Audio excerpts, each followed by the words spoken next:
Hey guys, Coach Daniel here, hanging out at CrossFit Mainline with Dr. Stu. We just finished up the 6 a.m. workout. We had an athlete stop us halfway through the workout. He's a desk-bound athlete, spends about 8 hours a day at the desk. We see this common when athletes come in, they've got that head forward, they're typing on their keyboard, and now we're seeing it even more in kids that are texting in forward, and they're getting a lot of strain onto their trap and down into their scapula. And what ends up happening is that they come in, they're putting the strain onto here. We've got those occipital nerves that are running into the neck, and it's giving them headaches. So we're giving these athletes kind of a prescription for 15 days to help with mobilization. One of the first things we're doing is we're mobilizing with the barbell. We'll rack it up here, Stu, scoot a little forward, good. And we're tacking down that trap. Stu, if you'll hold on to it with your right hand, good. From there, we're mobilizing by raising our arm up and over. And Stu will talk a little bit more about what's going on in the anatomy here.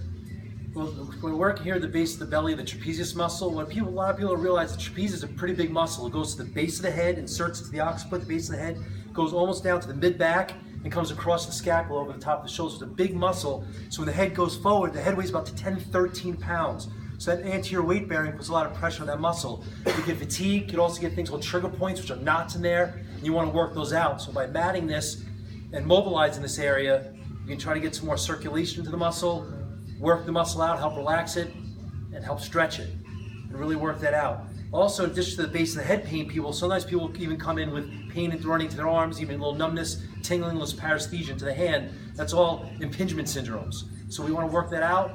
We're trying to mobilize it, work on the fascia, and loosen it up.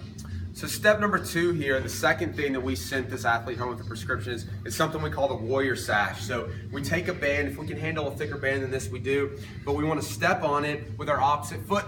We're up and over and onto that trap. So again, once again, we're tacking down that trap and trapezius in just a different way. We're still mimicking that overhead position, but we now can get into it in that same clean and jerk mechanic. Right, Stu, anything else that we're seeing here? Joe, well, one of the big ones when you're doing these exercises, just side note, make sure you don't push your head more forward. You don't want to exaggerate this anterior translation. You want to keep your ears over your shoulders, shoulders over your hip. You want to keep good posture while you're doing these exercises because you want to counterbalance what you're trying to work for here. Now we can get a little more aggressive, and the third thing we sent this athlete home today is we can take a lacrosse ball and place it inside the band and now really tack down and hold that lacrosse ball here. It's going to want to move around. Same thing, we can just get a little more aggressive, a little more pinpoint where we want to put that pressure.